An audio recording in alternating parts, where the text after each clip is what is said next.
রসুল 13 দিন বাপজি আপনার মাথার যন্ত্রণায় কাতর হয়ে বিছানা করতে হয়ে পড়েছিলেন। কজন বললাম ভাই? 13 দিন।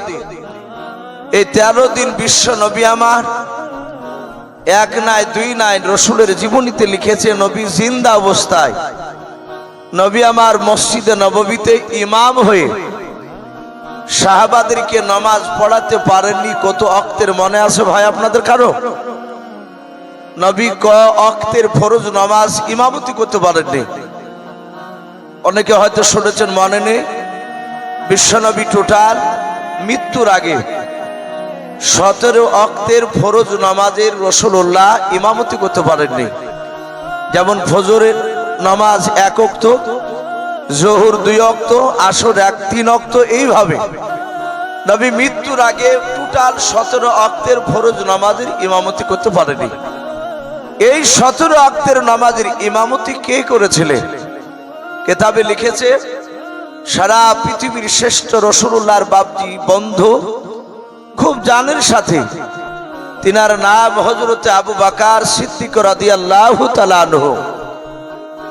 আমরা সকলেই জানি যে রসুলের বাড়ি বাপজি মসজিদে নববী থেকে আমার রহমতের নবীর বাড়ি আর মসজিদে নববীর একটাই দেওয়াল ছিল। যারা হাজিরা হজ করতে গিয়েছেন তারা আশা করে দেখেছে, রসুলের ঘরের দরজা খুললি মসজিদে নববীতে পা পড়ত। তো সেইখানে আমার বিশ্ব নবীর সাহাবায়ে কেরাম তারা নামাজের টাইমের দিকে লক্ষ্য করে তারা কাতার বেঁধে বসে যেতে, একদম সামনেকার কাতার থেকে নিয়ে তারা কেউ কথা বলতেন না। সাহাবারা জানতেন বিশ্বনবী বলেছেন মসজিদে গিয়ে দুনিয়াদারি কথা বলা যাবে না। আজ আমাদের প্রায় মসজিদে বাপজি একটা স্বভাব দেখতে পাওয়া যাচ্ছে কিছু মানুষের, এবং যারা মুরল মাতাব্বর বেশি দেখা যাচ্ছে, অনেক ইমামকেও দেখতে পাওয়া যাচ্ছে।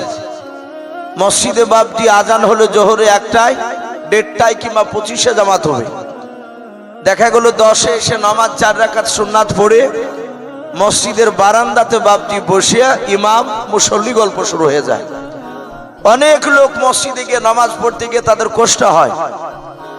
এগুলো প্রায় মসজিদে বাপজি এই রোগ দেখতে পাওয়া যাচ্ছে। কিন্তু সাহাবারা এইভাবে বারান্দাতে গল্প করতেন না।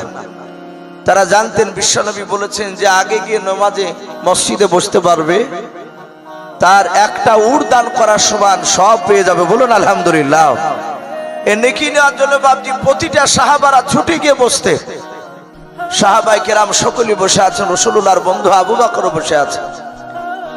সাহাবারা লক্ষ্য করছেন যে এই টাইমে নামাজ পড়ান আসরের, কিন্তু রাসূল কেন আসেন না? জামাত